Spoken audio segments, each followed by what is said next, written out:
Have you ever received a message so simple, so short, yet so brutally sharp that it quietly rips apart years of love, sacrifice, and trust in a single breath? Because that's exactly what happened to me. Alina Miller, 58 years old, widow, mother, giver, believer in family above all. It was a little after 3 a.m. when my phone lit up on the nightstand, and at first I thought it might be one of those random alerts, some update, some spam message, something forgettable. But the moment I read my daughter Sarah's name, my heart jumped the way a mother's heart always does, half worry, half instinctive readiness to help. I opened it expecting maybe she needed something medicine, a recipe, comfort, advice. Instead, I read 12 words that drained the warmth out of my chest like an open window in winter. Moms, my mother in law doesn't want you at Christmas. Please understand. And just like that, my entire world tilted. I stared at that message for so long that the screen dimmed twice. At first, I thought I misread it. I blinked, zoomed in, read it again, as if somehow the meaning would shift the third time around. How could Sarah, the same girl who used to cling to my arm at every Christmas Eve, the same girl whose forehead I kissed before her wedding, the same girl whose dreams I helped build brick by brick, send this? A sentence with no explanation, no apology, no hesitation, just exclusion, cold, clinical, obedient, as if someone else had typed it for her, as if I wasn't the woman who had poured half her life and every penny she had into making sure she never struggled the way I once did. I lay back on my pillow, staring wide-eyed at the ceiling in the dark, and suddenly every memory of the last few years rushed through me like a film playing too fast. My sacrifices, the quiet hurts, the swallowed disappointments, the house I bought for them believing it would bind us together. But instead, it slowly became the thing that pushed me out. Have you ever wondered how something built from love can become the very tool used to erase you? I didn't realize it then, but this text was just the final strike. Everything before it had been small, slow cracks. And the truth is, heartbreak rarely arrives loud. It slips in quietly, disguised as please understand. But what was I supposed to understand? That I wasn't wanted, that I was an inconvenience. That another woman, Carol, my son in law's mother, had more authority in my daughter's life than I did. A part of me wanted to scream, to call Sarah immediately, to demand she explain how she could even think of excluding me from a holiday I had kept alive for her all her childhood. But another part of me, the older, wiser, painfully experienced part, told me to stay silent, because sometimes silence reveals the truth more honestly than confrontation ever could. I sat up on the edge of the bed, the cold wooden floor chilling my feet, and suddenly I remembered the night I signed the papers for that house. Sarah had cried like a child, hugging me so tightly I thought my ribs might crack. "Mom, are you sure?" she had whispered. "This is too much." And I had laughed softly, wiping her tears, telling her that mothers don't measure love in amounts. They give whatever they can so their children can stand safely in the world. I had spent my entire life saving, budgeting, sacrificing, doing without vacations, without new clothes, without comforts, all for the day my daughter would need me. And when she did, I didn't hesitate. I put my entire life savings, nearly every cent, toward the down payment of a $280,000 home for her and David, believing that helping them build a future meant I would naturally be part of that future. But now I wasn't even allowed a seat at their Christmas table, a table inside the house I had paid for. Life is strange that way. Sometimes the greatest betrayal isn't loud or dramatic. Sometimes it's just a text message telling you there is no place for you anymore. I kept rereading Sarah's message, trying to understand what had changed. Was I too involved, not involved enough? Did I say something wrong? Was Carol influencing her? Carol, the woman who had always treated me with polite distance, whose smile never reached her eyes, who slowly began taking over Sarah's decisions as if motherhood were a competition she intended to win. Looking back, the signs were there. The subtle criticisms disguised as jokes, the passive-aggressive comments about proper traditions, the way she always inserted herself in moments that used to belong to me. But Sarah never noticed, or maybe she chose not to. And me, I didn't want to create waves, so I let myself become smaller and smaller in their lives. And here comes the hook no one sees coming. Sometimes people don't push you away suddenly, they simply stop pulling you back.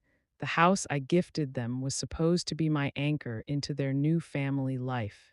Instead, it became the rope they slowly loosened until I floated somewhere outside their circle. My room there, which was meant to be mine, had turned into storage months ago. My home cooked meals were replaced by Carol's signature dishes. My traditions faded while hers took center stage. And now Christmas, my most sacred holiday, was closed to me, the final lock on a door I once opened for all of them. But here's what Sarah didn't know that night, and here's what will completely shift the ground beneath her feet.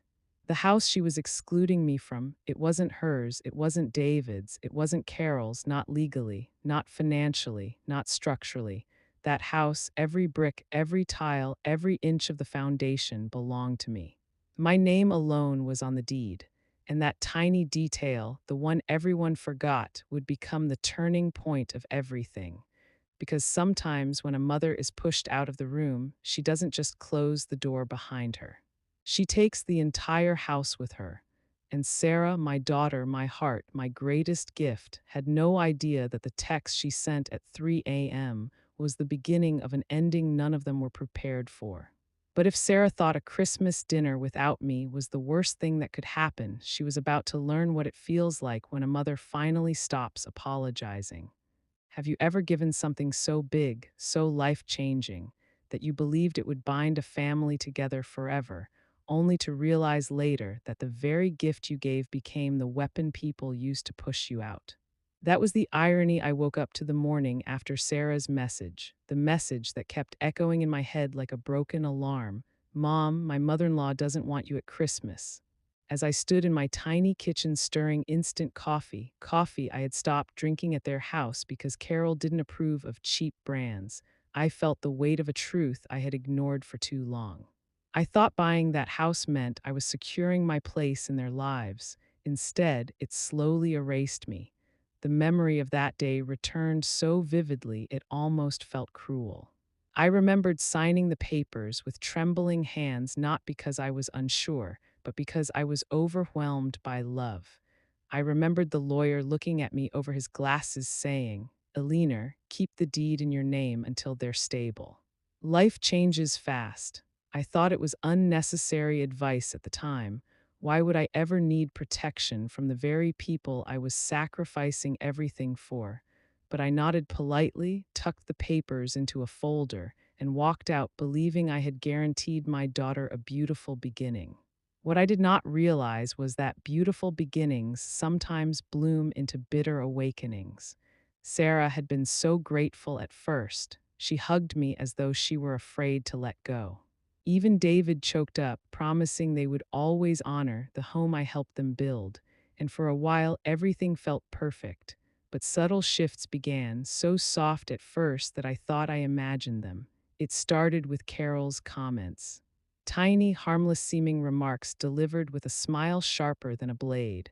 "Oh, Eleanor, you bought the house? How generous, though I must say I would have chosen a neighborhood with more prestige." Or, "You have a room here. How convenient for now." She was the kind of woman who delivered insults like compliments, leaving you unsure whether to thank her or step back to avoid the venom. Still, I tolerated it. Why? Because she was my daughter's mother-in-law. And because peace felt easier than confrontation. However, hooks in life appear in ways we don't expect. Sometimes the person who appears polite is the one quietly rearranging the whole table behind your back. And that's exactly what Carol did. She rearranged everything. She started cooking her signature dishes, and Sarah, eager to impress her, slowly pushed mine aside. "Mom, Carol makes the turkey differently. Maybe let her cook this year." Or, "Carol said your casserole is too heavy. She has a lighter recipe."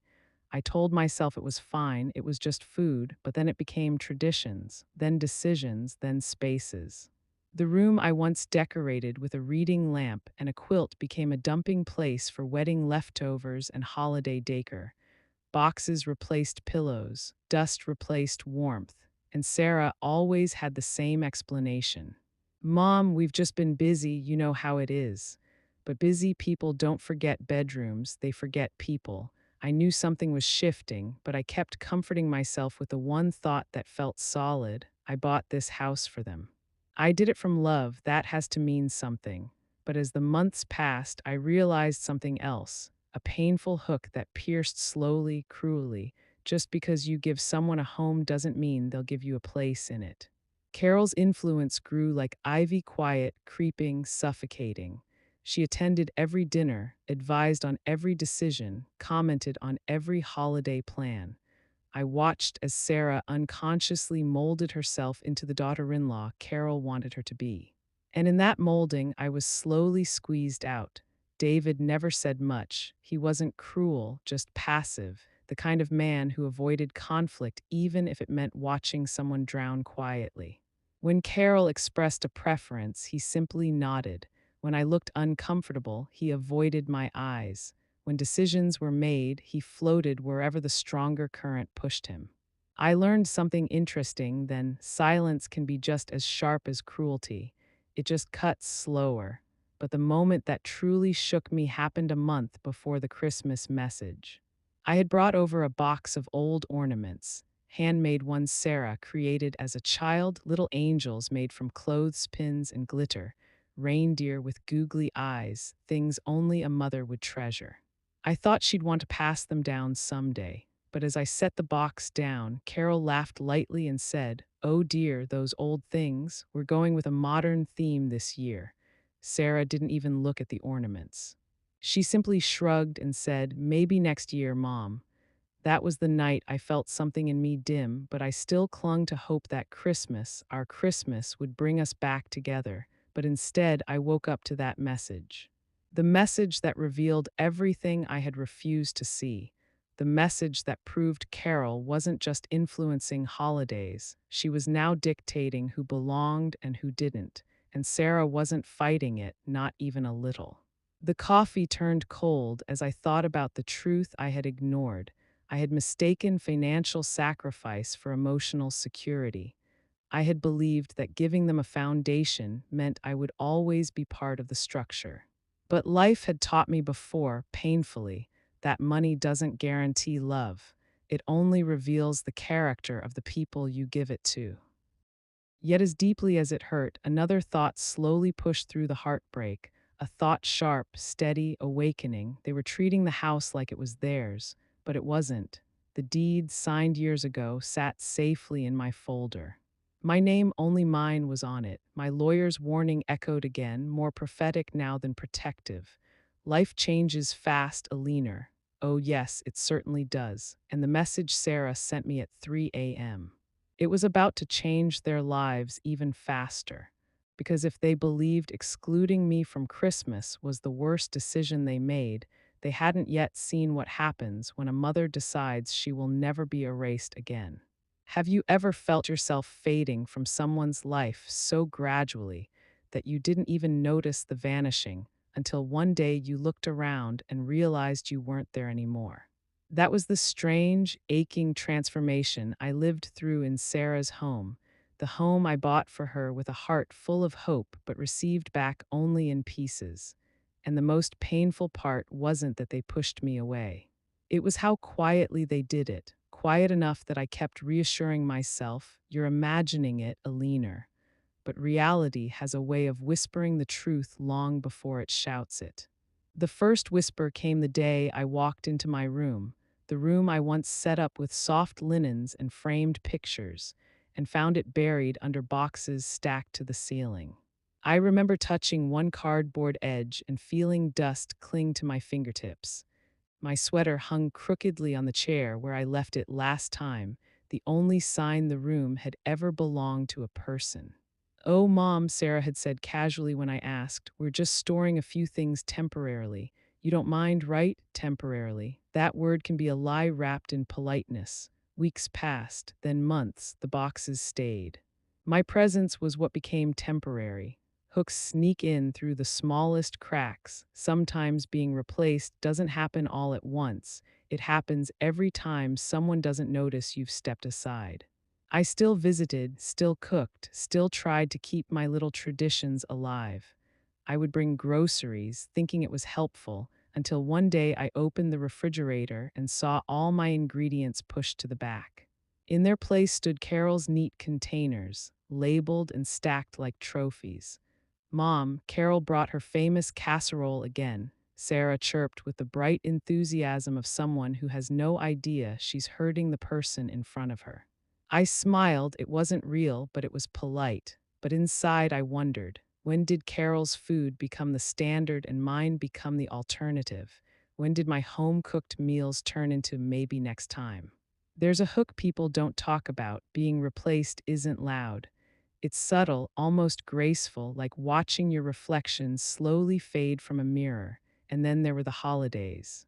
I tried to keep the little things alive, hanging personalized stockings, baking our traditional cinnamon stars, lighting the candle we lit every Christmas Eve since Sarah was 5.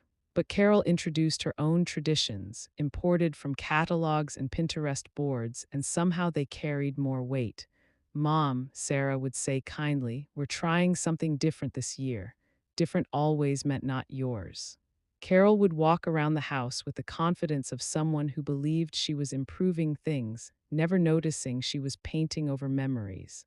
I remember the sting of seeing my handmade tree topper, one Sarah and I crafted when she was 9, quietly swapped for a glossy, store-bought star Carol deemed more elegant.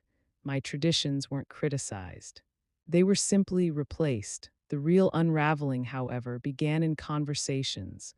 I noticed Sarah asked Carol for advice more often than she asked me. A recipe, a decoration, a parenting hypothetical for the future, Carol had become her default answer. I became the optional second opinion. There's a special kind of silence mothers endure, the silence of watching their children drift without realizing they're drifting. And sometimes you don't feel the distance growing until you reach out one day and your hand touches nothing but air. I kept telling myself it's just a phase, she still needs you. But deep down, a quieter voice whispered, not the way she used to. One moment stands out sharply, as if life wanted to etch it into my memory forever. It was a Sunday afternoon. I had brought over a small plant. Sarah always loved plants as a child.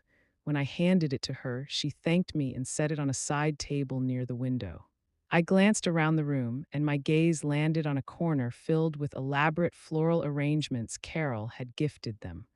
Orchids in tall vases, lilies in polished ceramics, eucalyptus bunches arranged with artistic precision. My little plant looked almost embarrassed to be there, as if it had wandered into a gallery uninvited. I wondered then if Sarah saw the difference too, or if she no longer noticed what came from me at all. But the deepest cut came unexpectedly. One afternoon, I arrived early for dinner and overheard Carol and Sarah talking in the kitchen. I wasn't trying to listen. My presence just happened to slip into the moment like an accident fate arranged.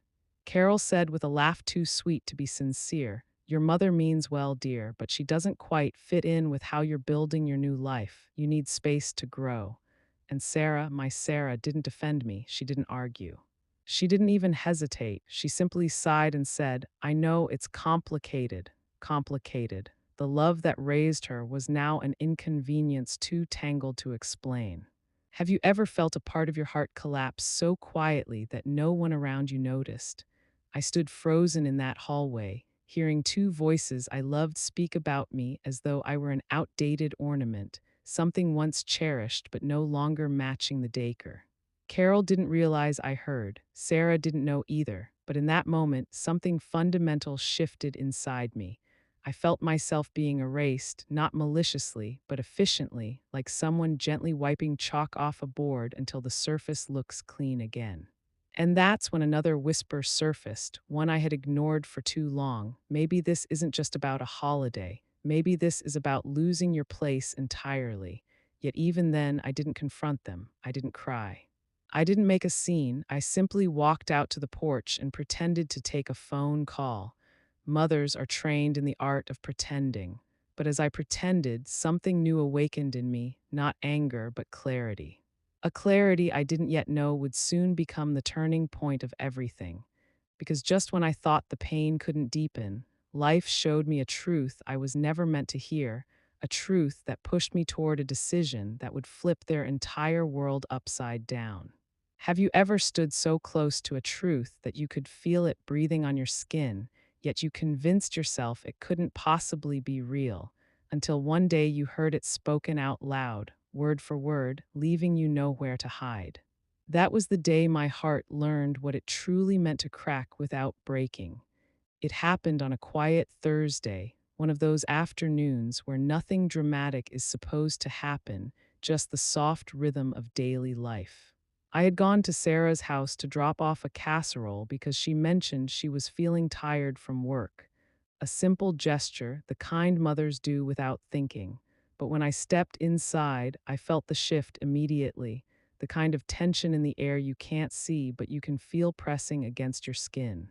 Carol's car was already in the driveway, which didn't surprise me anymore. She had a habit of being there before I could be, as though she were racing me for a role I didn't even know I was competing for. I set the casserole on the counter quietly, hoping to slip out before another awkward interaction, but then I froze. Because from the next room, I heard my name spoken with that tone people use when they think you're out of earshot. Sarah, listen, Carol said in a patient, almost pitying voice. Your mother means well, but she doesn't match the environment you're trying to build. She's old-fashioned, and honestly, she makes things uncomfortable sometimes. There are words in life that feel like splinters. You don't bleed from them, but they lodge deep and ache long after. Old-fashioned, uncomfortable. This house, my gift to them, suddenly felt smaller, as if the walls were leaning in to hear the conversation meant to exclude me. I wanted to step away, but something else, some mix of pain and instinct, held me frozen. Sarah sighed, not annoyed, not angry, just resigned. I know, Carol, it's just hard. She's my mom, but I feel like she doesn't fit anymore. I don't know how to tell her without hurting her. Fit. That one word sliced deeper than all the rest. When did I stop fitting into the life I built for her? When did motherhood become something she needed to manage rather than cherish? I felt as though I had aged 10 years in a single breath. And the worst part wasn't hearing Carol criticize me. It was hearing my daughter agree so easily, so naturally, as if she had rehearsed it. Sometimes life gives you hooks disguised as heartbreak. The most painful discoveries are not the ones shouted at you, they're the ones whispered when you're not supposed to hear them. I pressed my back against the wall, steadying myself, my palms sweating like a child afraid of being caught. I should have walked in, confronted them, demanded honesty.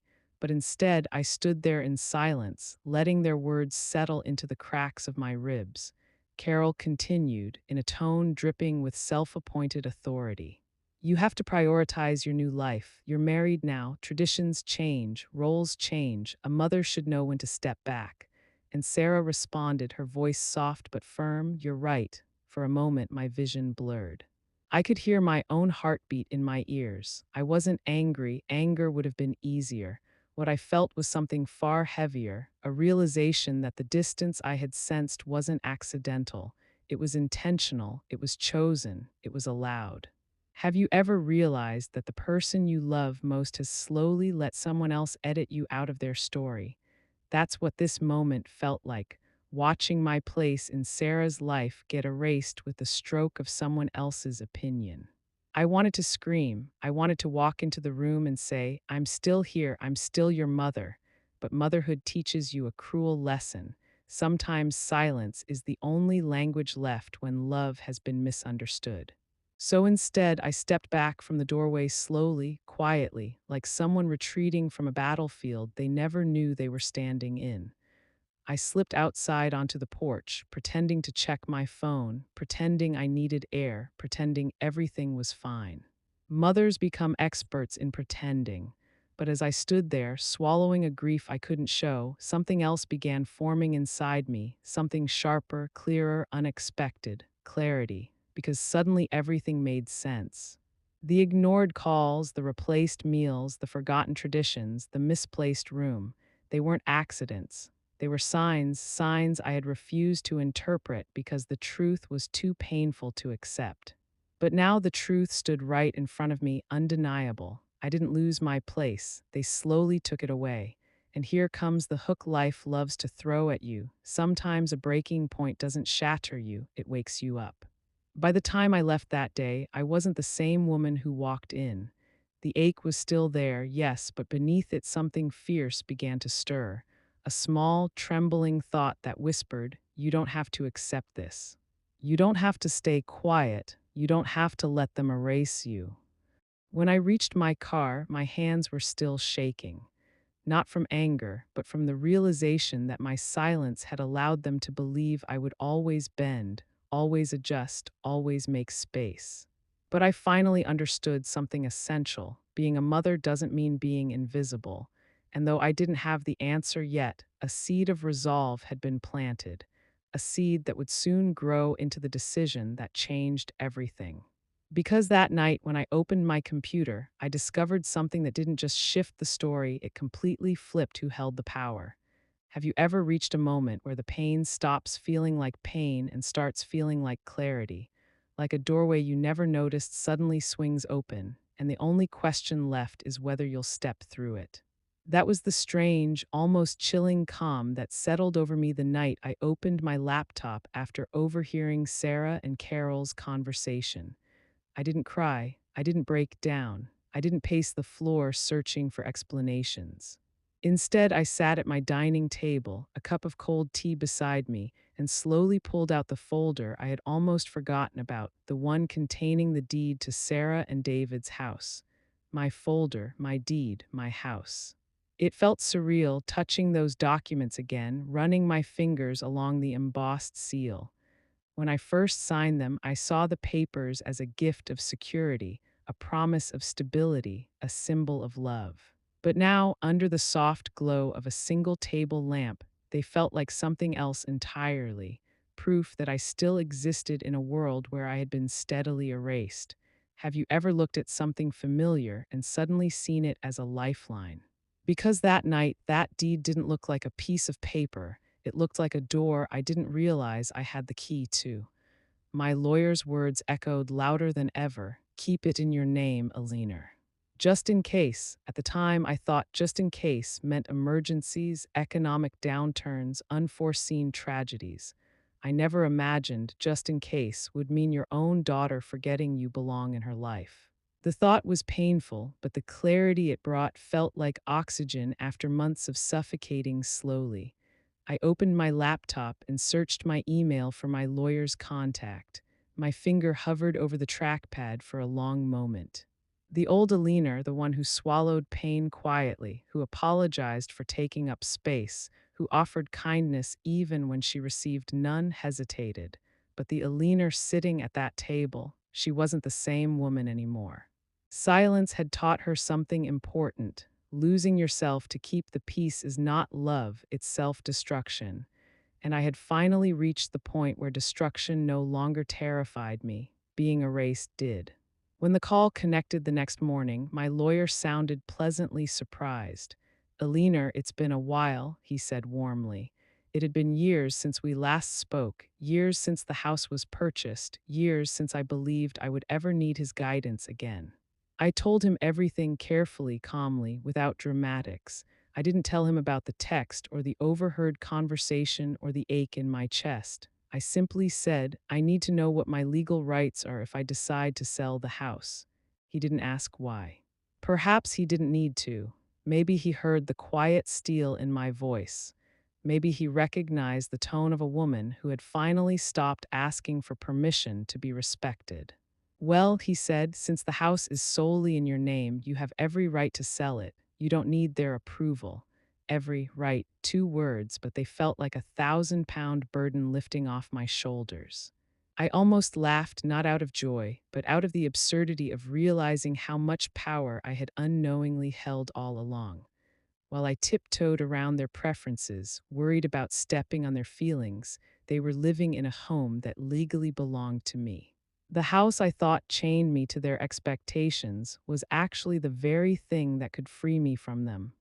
Have you ever discovered a truth so shocking you had to sit still because your own heartbeat sounded too loud?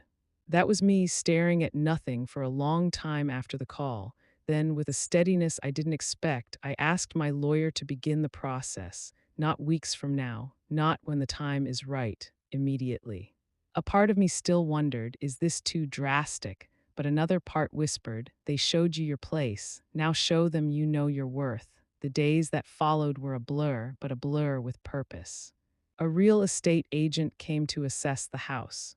She walked through with a clipboard, commenting on the updated kitchen, the renovated patio, the tasteful decor. It was almost ironic hearing her praise features Carol had insisted on adding, unaware that the woman she was praising didn't own a single inch of it. As she spoke, the quiet fire inside me grew. Not anger, not revenge, something more precise, like reclaiming a chapter that someone else tried to rip out of my story. She found a cash buyer within days. The offer came quickly, faster than even I expected, and suddenly the abstract idea of reclaiming my dignity transformed into something tangible and irreversible. The buyer wanted to close on Christmas Eve. Christmas Eve. The same night I had been told I wasn't welcome at Christmas dinner. The timing felt so poetic, so perfect. It was almost eerie, like the universe itself was saying, "You've stayed silent long enough, Alina. Now stand up." I accepted the date without hesitation. It wasn't about revenge. If anything, I wished it hadn't come to this. But consequences have a way of blooming in the spaces where respect has died, and they had let it die long ago. Have you ever looked at someone you love and thought, if I don't protect myself now, there will be nothing left of me later? That's how I felt when I printed the eviction notice. My hands didn't shake, my breath didn't falter. Because the truth was simple now, if they didn't want me in that house, then they shouldn't live in it either. I folded the papers gently, placed them in an envelope, sealed it slowly, and then set it beside my purse. It was done. The decision had been made, not in anger, but in alignment with a truth I could no longer ignore. And as I prepared to deliver that envelope on Christmas Eve, I had no idea the chaos it would unleash or how it would change every relationship in that house forever. Have you ever walked into a room knowing, truly knowing, that you weren't wanted there, yet somehow feeling more powerful than the people who tried to exclude you? That was the sensation humming beneath my ribcage as I approached the house on Christmas Eve, the same house I once imagined would be the center of our happiest memories, the same house I had just sold without a whisper to the people living in it. My footsteps felt surreal as I climbed the snowy porch steps, gift bag in hand, envelope tucked secretly in my purse. Christmas lights sparkled across the windows, glowing warm and inviting, but for the first time, that warmth wasn't meant for me. And yet here I was, not because they wanted me, but because I needed to see, with my own eyes, the world I was letting go of. I knocked gently. I didn't want to startle them. When the door opened, the first face to greet me wasn't Sarah's, but Carol's. Perfect hair, perfect sweater, perfect smile stretched across a face that didn't hide her disappointment one bit. "Oh, Alina," she said, her tones syrupy and cold at the same time. "We weren't expecting you." I almost laughed. Of course they weren't expecting me, not after the message. But before Carol could manufacture another layer of false politeness, Sarah appeared behind her. "Mom, you came," she whispered, surprised, not thrilled, not angry, just confused. "Yes," I said softly. "It's Christmas. Have you ever walked through a place that used to feel like home, but now felt like a set decorated for someone else's life? That's what stepping inside felt like." Carol's decorations were everywhere: gold ribbons, white ornaments, expensive centerpieces that looked straight out of a catalog. But none of the pieces I once contributed remained, not the knitted stockings, not the photo ornaments. Not the quilted tree skirt. It was like I'd been edited out of Christmas entirely. The table was set beautifully, with place cards arranged in perfect symmetry. There was no card for me. Of course there wasn't. When Sarah realized this, she flushed red and hurried to the kitchen to grab an extra plate. "I didn't know you were coming," she murmured. The words were simple, but they stung like frostbite. because the truth behind them was clear. I wasn't meant to be here. Hooks appear in the smallest moments. It hurts less to be unwanted by strangers than to be unwanted by your own child. Yet I sat down anyway at the far end of the table, far from the conversations, far from the laughter, far from everything I once thought I had a right to. Carol, of course, took center stage, carving the turkey as though she were the matriarch of the entire family. David's parents chatted, cousins joked. Carol beamed as people praised her dishes and decor. And I sat there quietly, invisible but present, my own little rebellion. No one asked about my day. No one asked if I wanted more mashed potatoes. No one asked how I planned to spend the holiday after dinner, not even Sarah. I watched her from across the table, sitting comfortably beside Carol, laughing at her jokes, mirroring her mannerisms, unaware that I was witnessing the final version of a daughter shaped by someone else. Then came the moment that sealed everything. Carol stood, raised her glass, and began a Christmas toast, her Christmas toast. This home, she said proudly, has become a true reflection of family, love, and growth. David and Sarah have built something beautiful here, a place we all can call our home. Our home. The words hung heavy in the air, smug and possessive, and as everyone lifted their glasses, I felt something inside me settle, not break, not shatter, but settle. Because Carol had spoken the truest mistake of her life. This was not her home, not legally, not financially, not in any universe. This house belonged to me, down to the last brick she claimed as her own. And so, with a calmness I didn't expect, I slipped my hand beneath the table and sent a quick text to my lawyer. Proceed. One word, that was it. One word that ended their illusion and began their reality. Have you ever felt your heart slow down not from fear but from certainty? That's what washed over me because the wheels were already turning. The sale was finalized. The papers were signed. The buyer was waiting. And tonight, this very night, someone would knock on their door with the truth they never thought to consider. The truth that the woman they excluded still controlled everything they took for granted. Dinner continued around me in a blur of chatter and clinking cutlery, but inside my chest, silence. Beautiful, peaceful silence, the kind that comes when you stop begging for a place at a table and decide to build your own instead. After dessert, as people began exchanging gifts, I stood quietly and excused myself. No one tried to stop me, not even Sarah, who only gave me a distracted smile and said, "Drive safe, Mom." Drive safe, as if nothing monumental was happening, as if the world they lived in wasn't already shifting under their feet. I walked toward the door, breathing in the scent of the pine tree one last time. This wasn't anger anymore. This was closure, but just as I reached for my coat, the doorbell rang, a sound so perfectly timed it felt orchestrated by fate itself. A hush fell over the room. David opened the door. A man in a formal coat stood outside, holding a large envelope. "Delivery for the homeowner," he said. "Homeowner." Everyone turned toward David, then toward Sarah, then toward me, because they knew, they finally knew. And in the next moments, as that envelope opened, the entire illusion of their perfect Christmas would collapse, one sentence at a time. Have you ever watched a room full of people freeze so completely that even the Christmas lights seem to stop blinking? That's exactly what happened after the process server's voice cut through the air with one word none of them expected: homeowner. For a moment, no one moved. David stood in the doorway stiff as a statue, the envelope in his trembling hand, Sarah's face draining of color as though someone had pulled a thread from her soul. Carol, usually composed, curated, camera-ready Carol, had her mouth slightly open, unable to hide the confusion scrambling across her features. The room felt colder, heavier, like the house itself was holding its breath, waiting to see which person would crumble first. David finally tore the envelope open, his eyes scanning the document slowly at first, then rapidly, then again, this time with panic widening his gaze.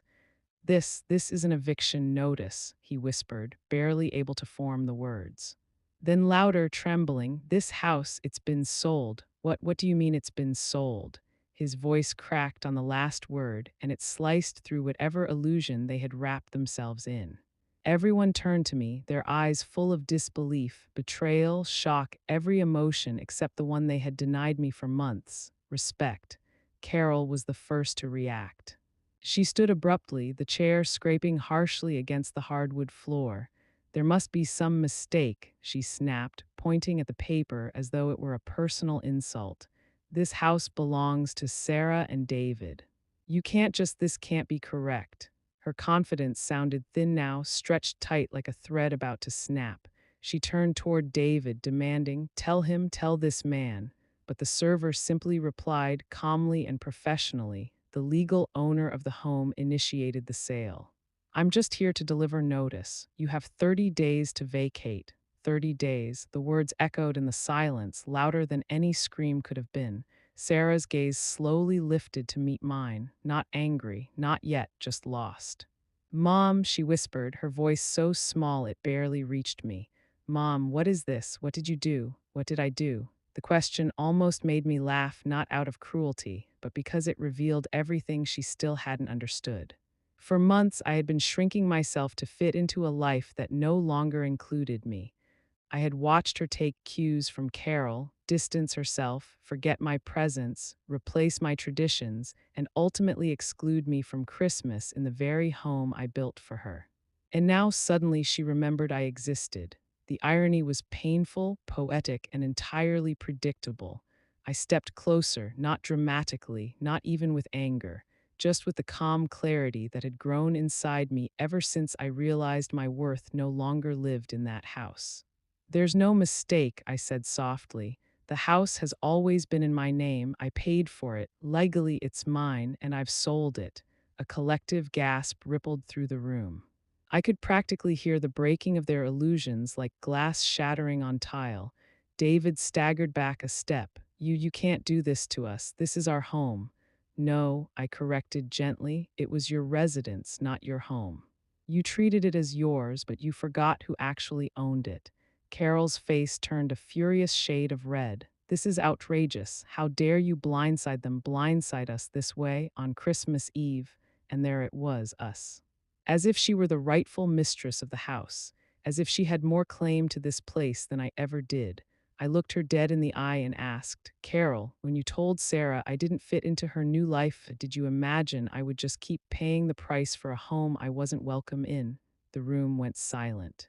Even the children in the next room paused their chatter, sensing the tension thickening like humidity before a storm. Sarah brought a trembling hand to her mouth, eyes filling with tears. "Mom, why didn't you tell me? Why didn't you talk to me? We could have fixed this." I felt the ache of her words, but the truth was unavoidable. "I tried, Sarah, I tried so many times, but you were too busy listening to everyone except me." Her lip quivered. I didn't realize. That's the problem," I said. "You stopped seeing me long before tonight. Have you ever spoken a truth so heavy that after it leaves your mouth, the entire room feels different?" That's how this moment felt. Not triumphant, not victorious, just inevitable, like a tide that had finally reached the shore after being pulled back for far too long. Carol, unable to regain control, snapped, "This is cruel. You're punishing them for nothing." And that was the moment something inside me hardened, not out of spite, but out of survival. "I'm not punishing anyone," I said evenly. "I'm reclaiming my dignity. If I'm not welcome in this house, then none of you should build your lives inside it." The process server cleared his throat politely, reminding them that he still stood in the doorway. "Ma'am," he said to me, "my duty here is done." "Merry Christmas." The words sounded almost humorous in the chaos. As he left, David sank into a chair, his hands gripping his hair. Sarah sobbed silently, torn between shock and guilt. Carol, for once, seemed speechless, her identity as the orchestrator of everything crumbling in real time. And I felt free. For the first time in years, I wasn't shrinking. I wasn't apologizing. I wasn't begging to belong. I picked up my coat, zipped it slowly, and looked at Sarah one last time, not with resentment, but with sadness and hope mingling like rain and sunlight. "Sometimes," I said softly, "people need to lose everything before they understand what they had." I turned toward the door, stepping into the cold night air, not escaping, but finally letting go. But little did I know, the choices made that Christmas Eve would ripple far beyond that night, and someone in that house was about to break more than silence. They were about to break loyalty. Have you ever woken up the morning after a life-changing moment and felt as though the world was both quieter and louder at the same time? Quiet because a weight has finally lifted, loud because everything that happens next will echo for years. That was the strange duality that greeted me the day after Christmas Eve. I woke not to regret, not to guilt, but to a stillness I hadn't felt in years. A stillness that wasn't empty, it was clarifying. Yet across town, in the house that no longer belonged to them, chaos had bloomed like a storm that refused to soften. Sarah didn't call, David didn't text, Carol didn't dare show up at my door.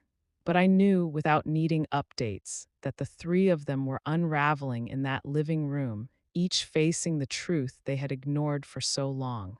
And the truth wasn't just the eviction. It was the realization that they had been living in an illusion where they believed I would always take the high road, always stay quiet, always forgive, always bend until I disappeared into the background. But I didn't disappear, I simply stepped out of a place that no longer honored me.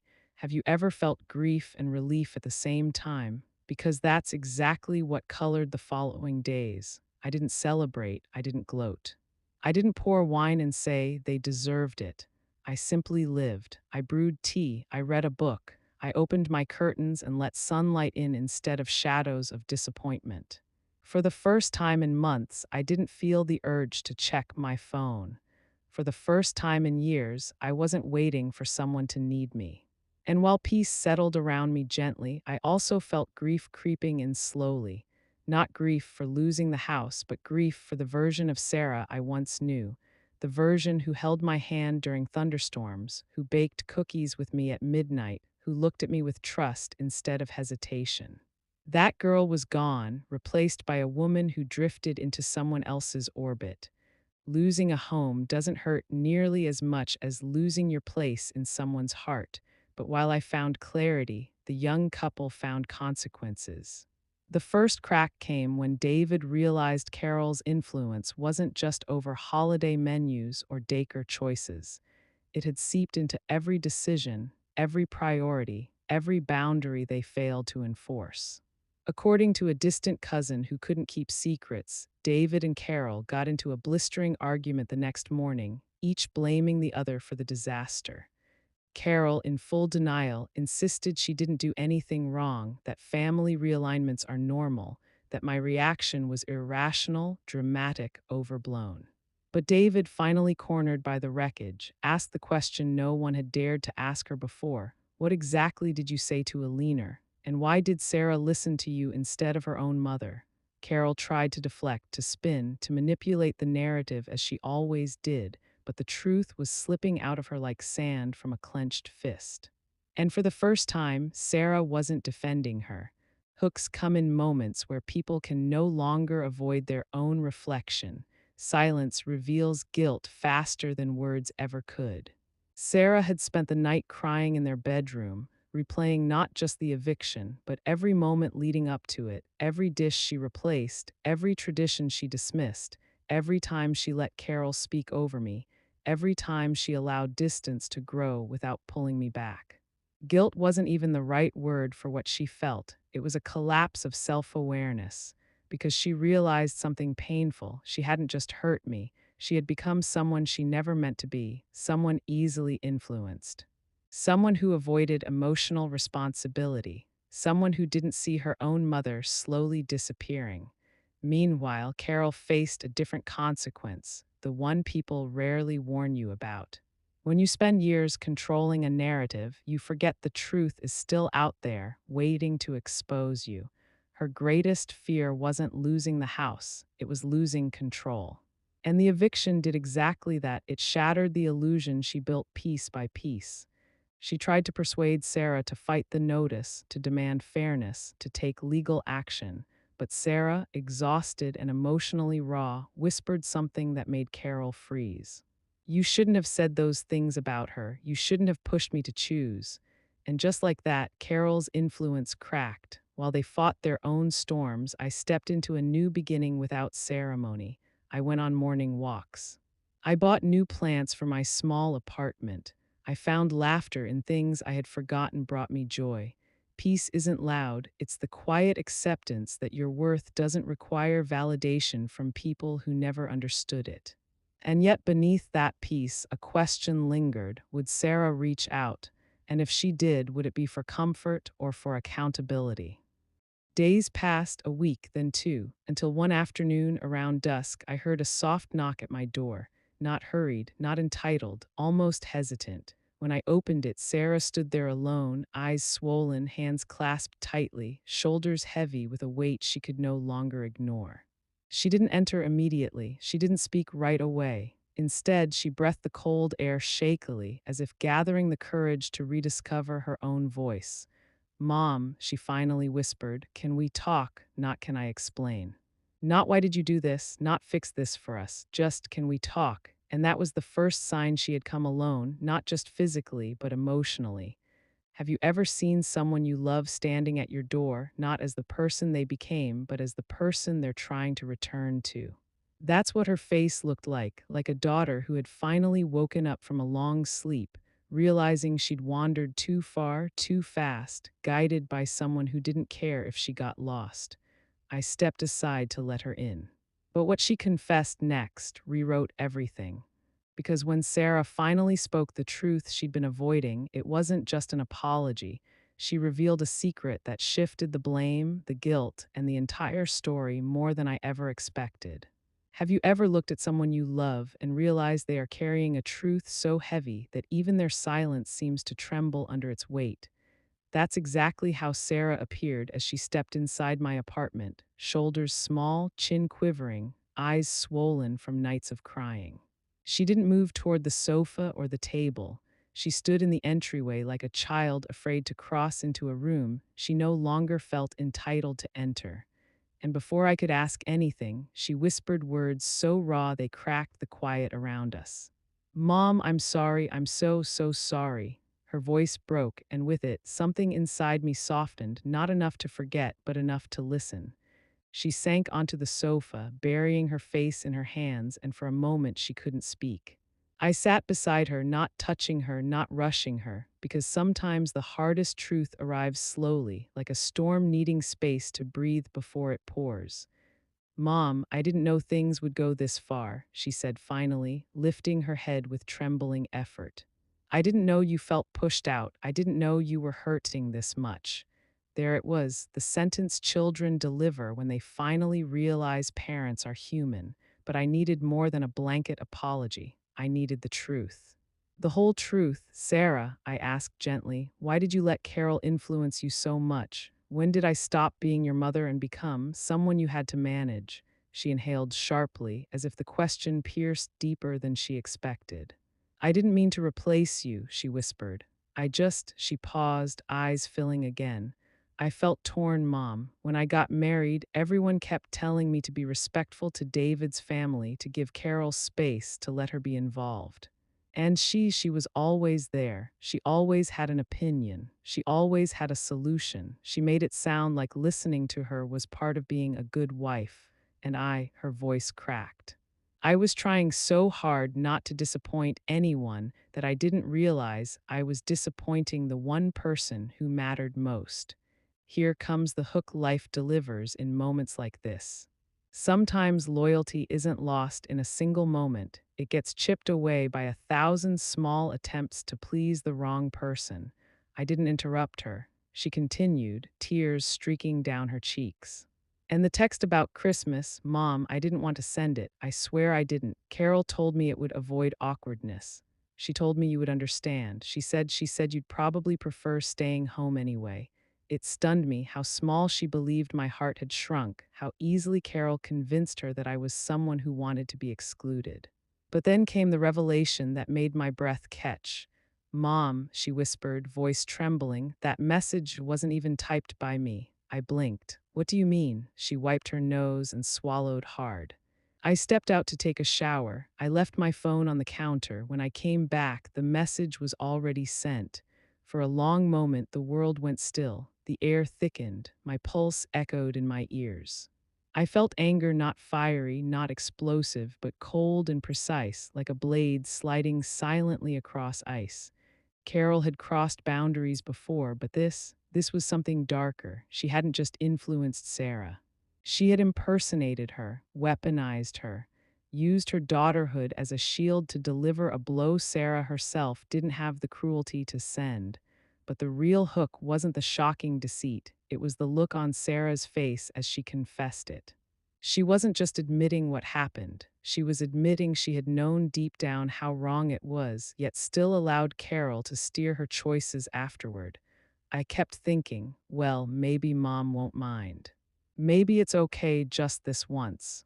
And then it became twice, and then every holiday, every meal, every tradition. I let her replace you because it was easier than standing up for you. Her voice broke again. And I hate myself for that. Pain and love collided inside me like two opposing waves. I wanted to hug her. I wanted to scream. I wanted to forgive her. I wanted to make her earn it. Because motherhood isn't a fairy tale, it's a balancing act between compassion and accountability.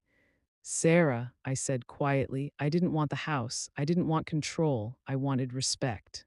I wanted a place in your life. She covered her face again, whispering, I know, and I threw that away. Then came the confession that shifted the entire tone of the conversation. Mom, when the eviction notice came, I realized something I've been avoiding for years. I lost myself somewhere between trying to please Carol and trying to avoid conflict with David. I forgot who I was. I forgot who we were. This wasn't just guilt speaking, it was awakening. And awakenings don't happen unless the world around you collapses first. I finally reached for her hand, not fully forgiving, but no longer shutting her out. Her fingers tightened around mine with the desperation of someone holding onto the last familiar piece of home they had left. Mom, she whispered shakily, I want to fix this. I want us back. I want to learn how to choose you again, the way I should have all along. Have you ever held someone's hand and felt both the damage and the hope pulsing through it? That's what it felt like touching the ruins of something that could still be rebuilt brick by honest brick. And yet, beneath the tenderness of the moment, another truth began to surface. Because in every story of brokenness, there's always one person whose silence holds secrets deeper than anyone else realizes. And as Sarah continued unraveling the truth, she revealed something about David, something he had hidden, something tied directly to Carol's manipulation, that would change everything I thought I understood.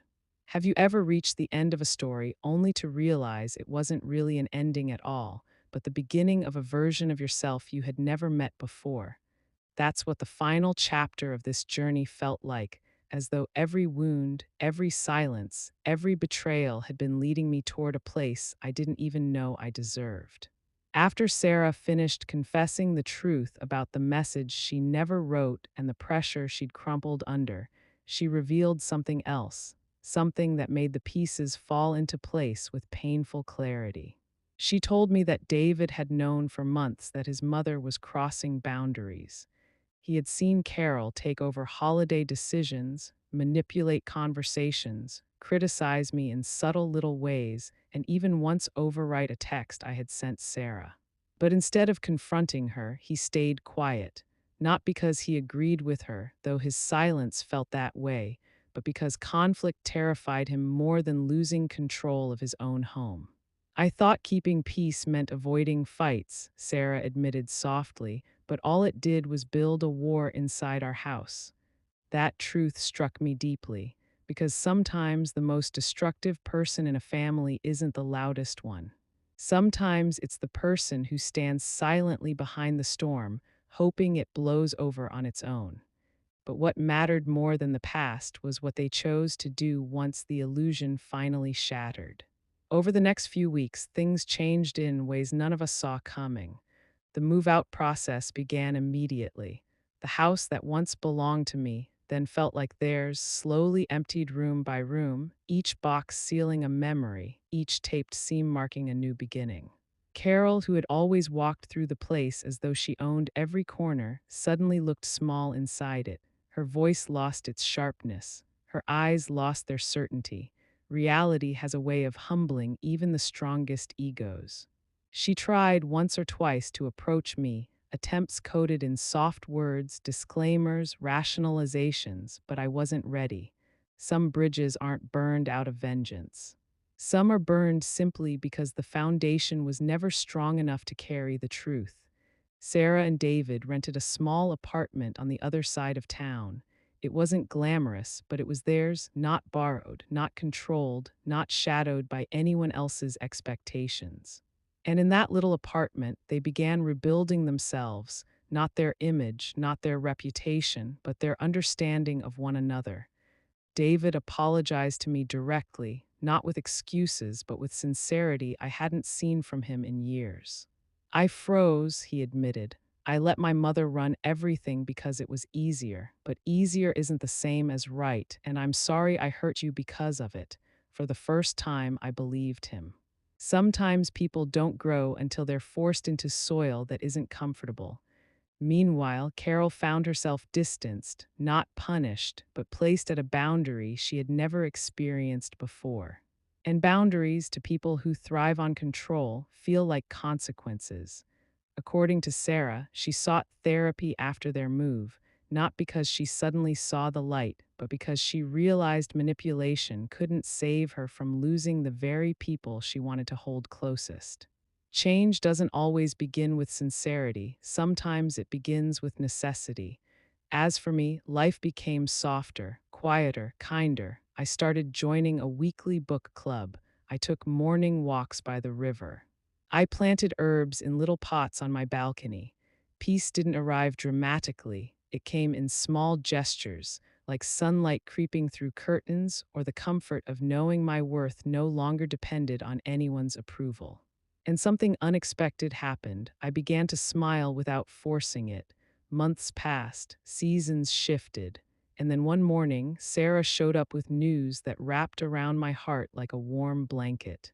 Mom, I'm pregnant. Her voice didn't tremble from fear this time, but from joy, real, unfiltered joy. She asked if I wanted to be part of every step, the appointments, the nursery, the moments she once reserved for someone else. I said yes, but not with desperation, with strength, because love given without boundaries becomes sacrifice, but love given with boundaries becomes connection. As her belly grew, so did our relationship, not into what it once was, but into something healthier, clearer, more honest. She apologized often, not out of guilt, but out of recognition. And I forgave often, not out of weakness, but because holding onto bitterness felt like living in a house I no longer owned. The day her baby shower arrived, I walked into a room decorated with soft pastels, tiny clothes, and ribbons. On the centerpiece table sat something that nearly brought me to tears, a little cloth angel Sarah and I had made when she was 9, the very ornament Carol once replaced. I kept it, Sarah said with a shy smile. I never stopped loving it, I just stopped showing it.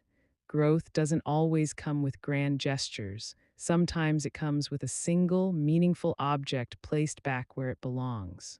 When her child was born, a beautiful baby boy, I held him in my arms and felt something shift in the universe. A new beginning, a chance to love again without losing myself, a chapter written without erasing the ones before it.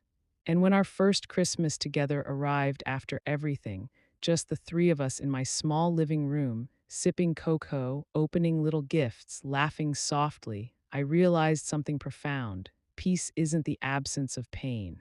It's the decision not to return to what once hurt you. Have you ever rebuilt a life not by starting over, but by finally choosing yourself? Because if you were in my place, if your sacrifice was forgotten, your presence dismissed, your dignity tested, would you have done what I did? Or would you have stayed silent just to keep the peace?